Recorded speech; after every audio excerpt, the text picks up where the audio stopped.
দেখুন, এত ত্যাগ, এত রক্ত, এত আন্দোলন, এত সংগ্রাম এর মধ্য দিয়েই গঠিত হলো নতুন জাতীয় সংসদ।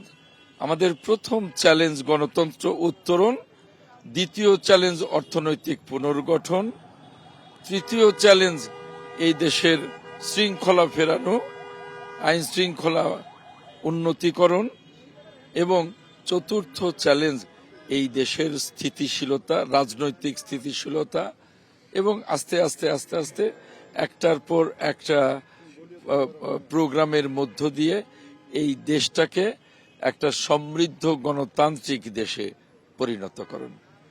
আমার সব ধরনের মানসিক প্রস্তুতি আছে। যদি আমার নাম মন্ত্রিপরিষদে থাকে তাতেও আমার মানসিক প্রস্তুতি আছে, আর যদি মন্ত্রিপরিষদে আমার নাম না থাকে তাতেও আমার মানসিক প্রস্তুতি। কেমন মন্ত্রিসভা হওয়া উচিত বলে মনে করছেন? আমি মনে করছি এত বড় চ্যালেঞ্জের মধ্যে একটা যোগ্যতর মন্ত্রিপরিষদই হবে ইনশাল্লাহ, আমি সেটা মনে করি। অসংখ্য ধন্যবাদ।